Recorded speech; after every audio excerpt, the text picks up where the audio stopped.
Now the persecution continued. The people of Mecca had something new to laugh about, and the mu'mineen, subhanallah, it increased their iman. Verses were being revealed every single day. Revelation was coming. Most of the days revelation was coming. Jibreel alayhi salatu wasalam came down with verses. What type of verses were revealed in Mecca? All the stories of the prophets were revealed in Mecca. All the surahs which start with the separated letters were revealed in Mecca besides the first two. All of them. And what else? The short verses which have in them about belief. One Allah subhanahu wa ta'ala. Life after death. Heaven and hell. All this was revealed in Makkah al-Mukarramah. And what is going to happen in heaven and hell and so on. So to do with belief, the issue of the angels, the issue of destiny and so on, this was revealed in Makkah al-Mukarramah. These were the type of verses that were revealed in Makkah. The Prophet ﷺ and the Muslims really enjoyed the verses coming down. That was a comfort for them, and they would forget the persecution. They would forget what happened because they would achieve the sweetness of these words, and more were entering the fold of Islam, but quietly, in a way that others don't know. And even if they got to know and they were persecuted, they did not mind. There came a time when Muhammad ﷺ had had enough. Now he began to look for another base. He had tried out Ta'if, didn't work. Now he started going to the festivals of the Arabs. They used to have lots of festivals. Some of them known as Ukab and Mijannah and Dhul Majaz, and some of them based in different places, but the biggest was during Hajj, the Mawsim of Hajj, the festival or season of Hajj. What used to happen in these festivals? A few things. One is they were dealing products, buying, selling, this way, that way. And another is each one used to boast and brag about their lineage and what they've achieved and their language and how powerful they were. And each one used to have his own poetry, and the other one used to come and praise the poetry, and another man came with better poetry, so they would turn to him and consider this one, that, and this one, and they brought the news and tafakhur. They wanted to be one above the other, and that's why they got together to boast. It was like a show, basically. So Muhammad ﷺ used to go there, and he used to seize the opportunity with Abu Bakr as-Siddiq radiallahu anhu, and sometimes some of the other companions. At night he used to go to the dwellings, the tents where they used to sleep, and he used to speak to them. Where are you people from? I am a messenger.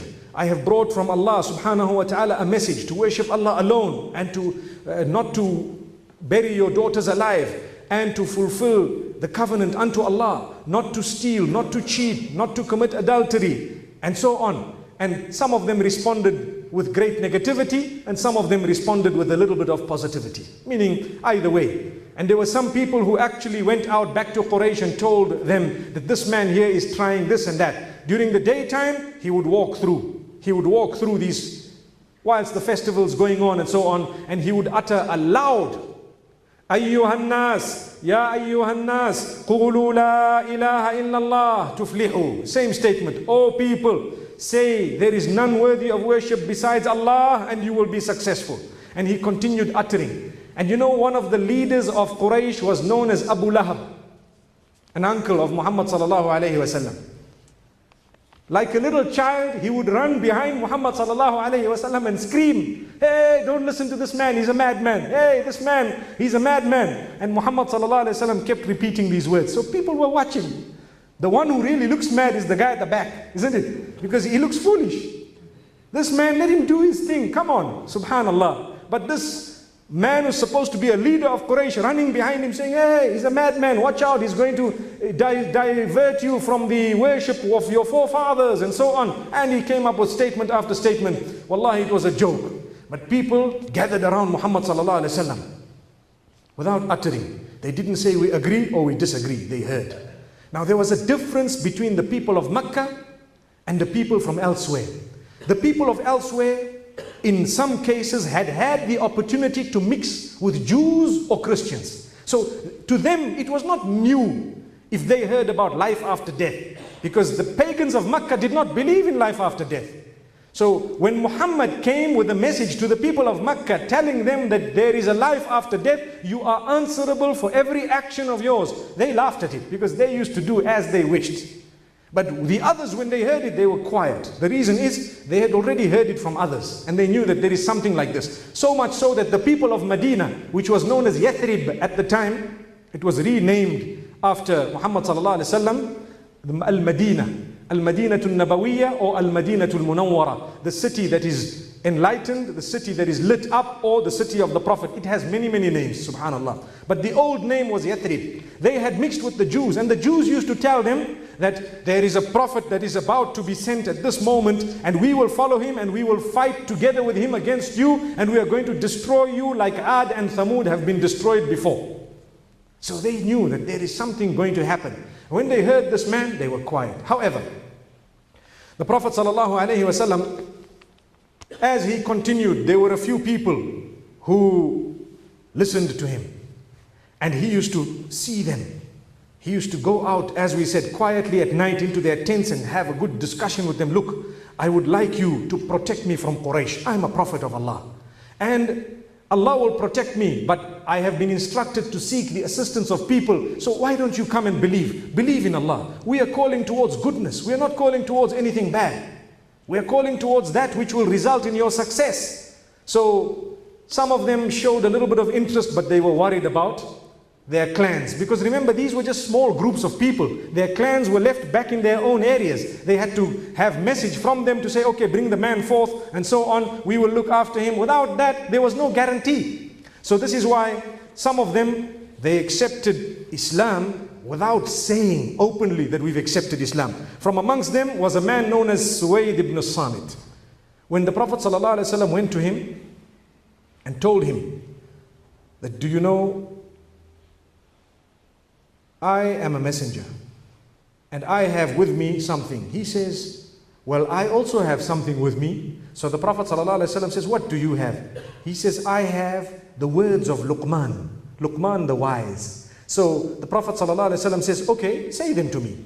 So he started saying the words. You know, we have it in Surah Luqman. We have a whole surah named after Luqman. According to us and according to the narrations and scholars, he was not a prophet of Allah subhanahu wa ta'ala, but a wise man. And it is reported that he was from Sudan, from Noba, which is in Sudan. And he was a man who was very, very wise, granted wisdom by Allah subhanahu wa ta'ala, Luqman. So when this man said the words of Luqman alayhi salatu wasalam, the Prophet sallallahu alayhi wasallam said to him, I have something even better than that. So this man says, Suwaid ibn Samit says, what do you have? He says, I have Qur'an, which is revealed and recited, and it is full of meaning. So he says, okay, recite it. So the Prophet ﷺ began to recite the Qur'an. And this man after that did not leave the Prophet ﷺ. He didn't leave Nabi ﷺ. He accepted it without uttering that I've accepted this faith. He was worried. See, people at the time always worried about family and worried about what's going to happen. I'm going to be persecuted and so on. Up to today, the same worries. You have reverts who revert to Islam. Their families make life difficult for them. And their people expel them. And sometimes we as Muslims don't do any good to them because we look at them with skepticism. Why did this person accept Islam? You know, maybe they're here to spy on Islam and the Muslims. A'udhu billah. So what? Most people who have spied on Islam have turned to real Islam. Subhanallah. Because after they come in to listen to what goes on in the house of Allah subhanahu wa ta'ala, they realize the Muslims are the ones, they don't waste time in the house of Allah. They don't speak about anything that is non-beneficial. They get straight to the point, they call you towards Allah and that's it. Muhammad sallallahu alayhi wa sallam used to call towards Allah, not towards himself. So this man, he remained, and thereafter he went back to his people in Medina. Suwaid ibn Samit was from Medina. He went back to his people in Medina, but he did not tell anyone. There was a huge war that took place after he went back, known as Bu'ath, Yawm Bu'ath. It was a war that took place between Aus and Khazraj, and so many people were killed. He was one of them who was killed. And his people say, we bear witness that this man was a Muslim. Ever since he came back from that festival and he met Muhammad sallallahu alaihi wasallam, he was not the same, he was a Muslim. So his people bore witness he was a Muslim, but he did not propagate the deen. That was one man.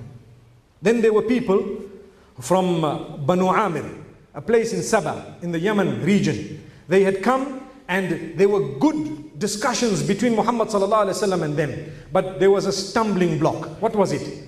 They said, okay, you're going to come to us in Yemen, we'll take you in, everything will happen, your message will go, and the people will accept it. But once they accept it, and when you leave, everything must be handed to us and we must be in control of this whole new religion. That was the stumbling block. He said, no, Allah will decide what will happen to us and what will happen to leadership in this particular ummah. So you can't say that now you will start controlling all the people from everywhere who are going to accept the message. So they said, well, if that's the case, why should we sacrifice? Why should we sacrifice? And then when you are gone, the honor must go to someone else. Subhanallah. May Allah subhanahu wa ta'ala grant us honor. Today you can be an Arab or you can be a non-Arab. You can be an African or an Asian or an American or a European. You can be anything you want. The honor and dignity that Allah grants you through Islam is something that goes beyond the boundaries or the limits or the lines of race. Completely beyond. So Allah grants honor to a person who comes from anywhere on the globe. He can be from the subcontinent, from Australia, no matter where. Today, the globe is a small little village. We know people who we've never met, but we know them through the internet, subhanallah. And what happens? Allah has granted them such a high status through Islam, and yet they are of a totally different race. Imagine if this was only blocked to one race to say, you want to know anything about religion, you must only do it through the Chinese. One wonders what would happen. Allah protect us. I don't know what made me say China. But there are a lot of Muslims in China as well. Millions of them, subhanallah. May Allah protect them and grant them ease and goodness. Since we've mentioned them, we mentioned that people are being persecuted on the globe. And they are still keeping their deen. With us, mashallah, look at us. We're sitting in the house of Allah as free as anything.